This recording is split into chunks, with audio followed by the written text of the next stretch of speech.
Support for Gulf States Gumbo comes from the Britannia Theater Uptown in New Orleans, playing new movies, classics, and unique programming. Celebrate the holidays at the Britannia and don't miss monthly 35 and 70 millimeter screenings. Information at thebritannia.com for all showtimes. From the Gulf States Newsroom, this is the Gulf States Gumbo, your weekly serving of stories from Alabama, Mississippi, and Louisiana. I'm Deputy Managing Editor Orlando Flores Jr., chopping it up this week. On today's show, we're wrapping up hurricane season by looking back at Hurricane Katrina's impact one more time. The storm caused a crisis for inmates at the Orleans Parish Jail. Power is going to go out. No telling how long this is going to be. No telling how high the water is going to be. 20 years later, corrections officials reflecting on the storm say there were lessons learned. Katrina has taught us to plan for the worst possible scenario and work back from there. That's all coming up on the Gulf States Gumbo.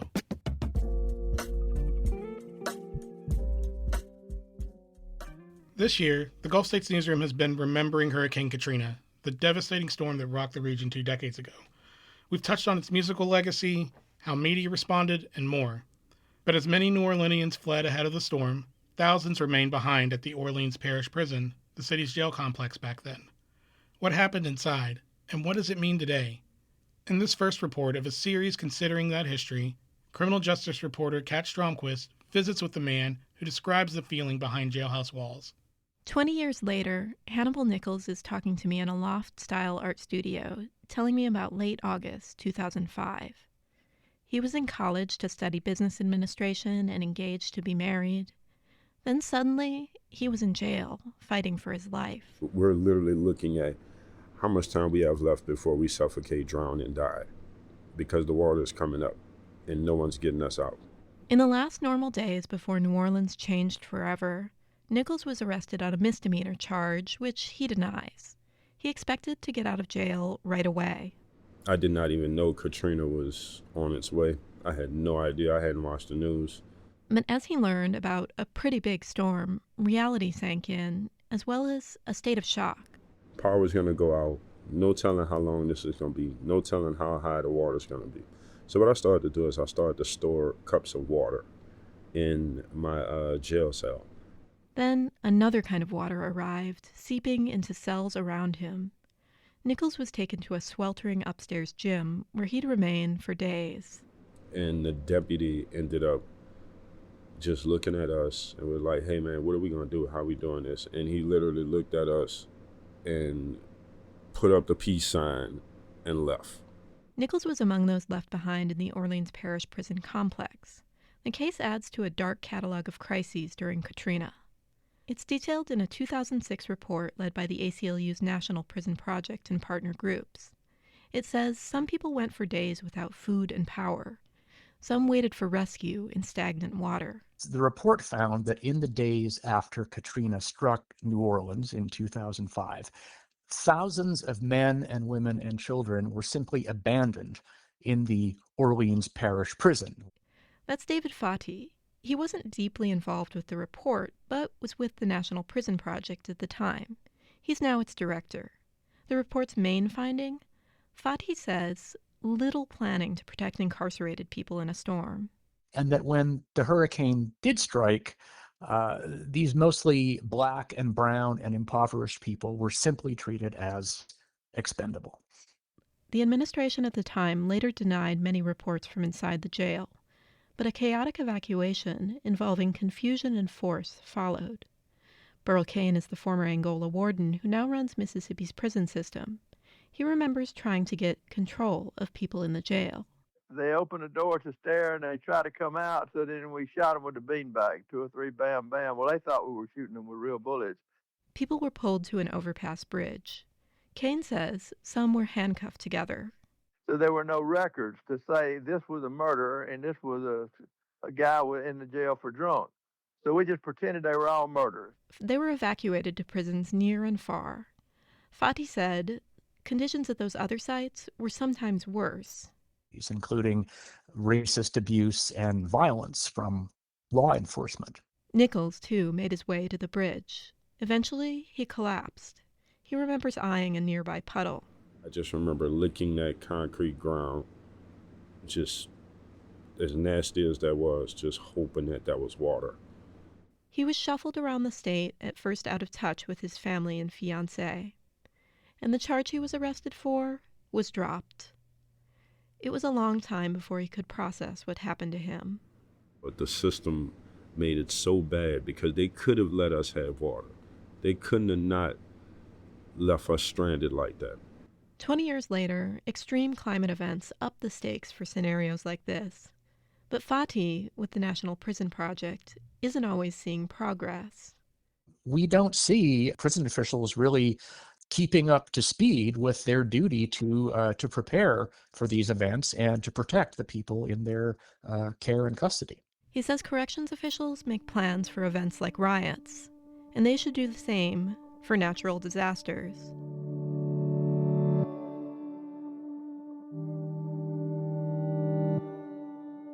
The memory of Katrina reminds correction officials of what could go wrong in a storm. Preparing is a challenge they face every summer. In the second report in this series, Kat Stromquist speaks with people running jails and prisons in the South about how Katrina changed their thinking and how they care for people in lockups during storms.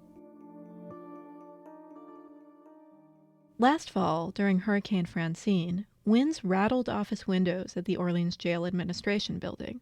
Here's Sheriff Susan Hudson.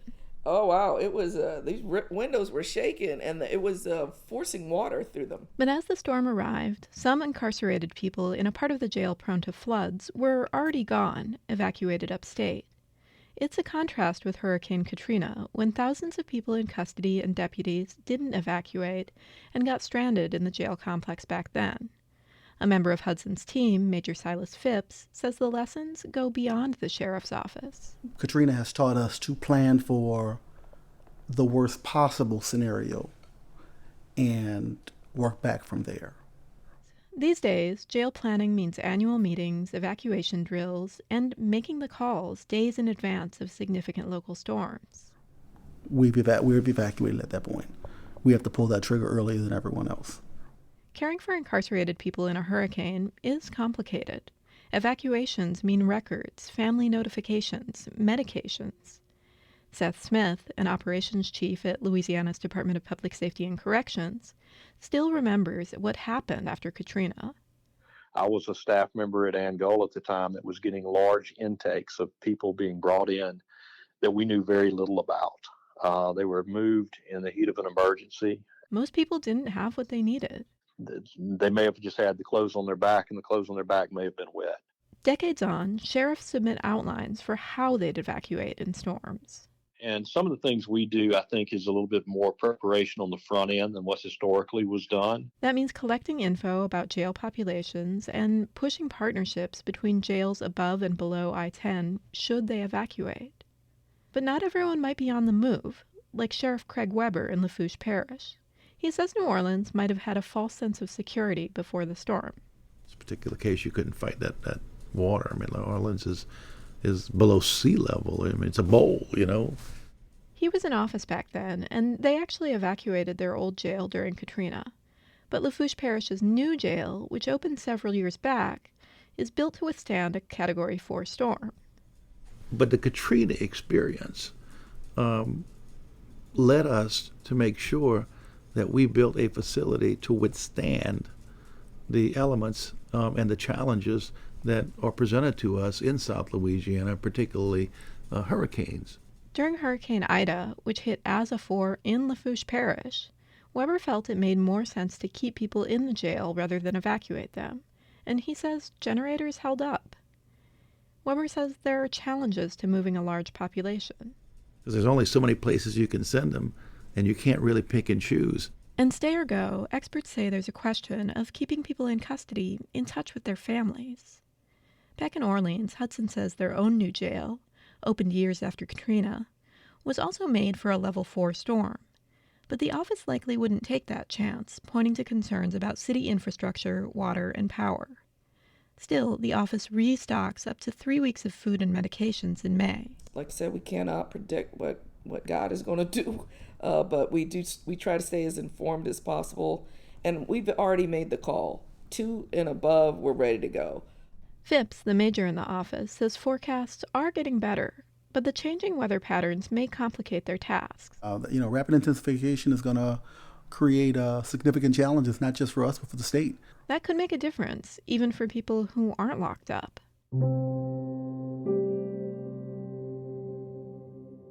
You're listening to the Gulf States Gumbo. I'm Orlando Flores Jr., and I'm here with Kat Stromquist to chat about her reporting. Hey, Kat. Hey, Orlando. So, I know there's more to the story than we heard here today. What else did you learn reporting on this series? Oh, so much more. There's actually a third part to the series that you can hear on our website at wwno.org. But to summarize, one thing we didn't hear a ton of today is what experts think about the state of jail responses to natural disasters. Basically, they told me there's a lot more work to do in the field to improve planning and also hurricane prep. I spoke with one academic out of the University of Colorado, Catherine LeMasters. She worked on a study that spoke to people who had been incarcerated during natural disasters in Texas, like Hurricane Harvey. Here she is. These disasters were forcing people into really small cells that weren't meant for the amount of people they were forced to hold without power or potable water. Ugh, that sounds like a rough time. I know. So what the people her team interviewed had to say actually reminded me a lot of what happened in New Orleans during Katrina, even many years later. So LeMasters says there's actually no federal emergency management plan that covers prisons and jails. It gets left up to states and local governments. So sometimes those plans aren't very strong, or, like another academic told me, they're often just different from each other, like every sheriff out there doing their own thing. So why exactly is this so challenging, and why are they so different? Well, on a regular day, running a jail is not easy. And of course, it's harder when you throw a hurricane into the mix. You're often dealing with the needs of hundreds of people, some of whom are very likely to have health or mental health problems, who've been arrested for a wide range of offenses, from, drunken driving to violent crime. You also have the issue that jails are often full of people who haven't been convicted yet of any crime and have active legal cases, who need to be able to be in touch with their lawyer, not to mention their family. Hurricanes can obviously throw a wrench in that. One expert I spoke with also pointed out that the computer systems jails use are often different from one another. So even if you evacuated, say, 500 people to a jail in another part of the state ahead of a hurricane, their electronic record that says everything about them, like what they've been charged with or any medical issues, might not go along. Okay. I can kind of see all these problems adding up and how that can help make an already difficult task even harder, especially when you're surviving a natural disaster. Totally. And here in the South, we're also looking at sheer numbers. In Louisiana alone, there are thousands of people in jails on any given day. So if you're going to move them during a hurricane, you've got to find a destination that has a bed for all those people. This is Colin Reingold, who used to work at the advocacy group The Promise of Justice Initiative, talking about that. It's always going to be a challenge in a state that's so addicted to incarceration. He suggests reserving capacity or maybe even reducing jail populations during hurricane season to help remedy that. Interesting. So, as we mentioned at the top of the show, hurricane season is wrapping up. We technically only have a couple of days left. Is there anything that will be different next season? Well, every hurricane season is different. But in Orleans Parish specifically, the jail is going to be under new management.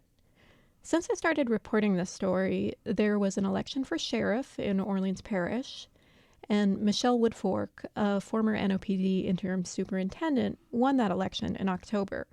So she'll take the reins of the jail next year and might manage things her own way.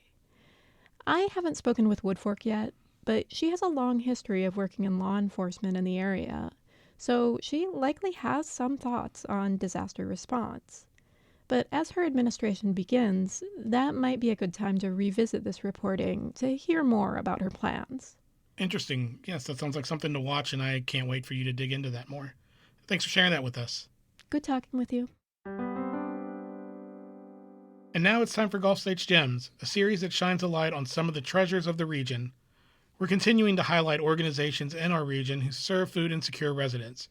Regardless of what's going on with SNAP, lots of people can use our support right now. Joining me is public health reporter Drew Hawkins. Hey, Drew. Hey, Orlando. So, who's your gem for this week? Yeah, I'd really like to highlight the Lower 9 Food Pantry. They serve the community in the Lower 9th Ward. Community members can come out for boxes of food, canned goods. They have fresh produce. A lot of their supplies they get from the Second Harvest Food Bank, so I definitely would want to elevate their work. I worked closely with them when I was reporting on heat in the 9th Ward a couple weeks back, and they were just doing really great things. So big shout out to the Lower 9 Food Pantry, which you can find out more information by going to lower9.org, or you can reach out to the Second Harvest Food Bank if you'd like to make a donation to support them. That sounds great. Thanks, Drew. You can see more Gulf States gems from across the region on our Instagram. We'd love to hear about organizations doing work to fight hunger and food insecurity in Alabama, Mississippi, and Louisiana. Send us your suggestions. Email connect@gulfstatesnewsroom.org.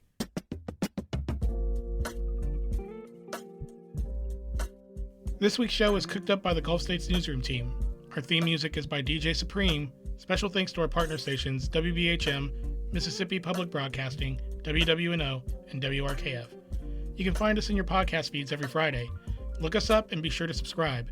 Again, I'm your host, Orlando Flores Jr. Thanks for listening, and don't forget to stir your room.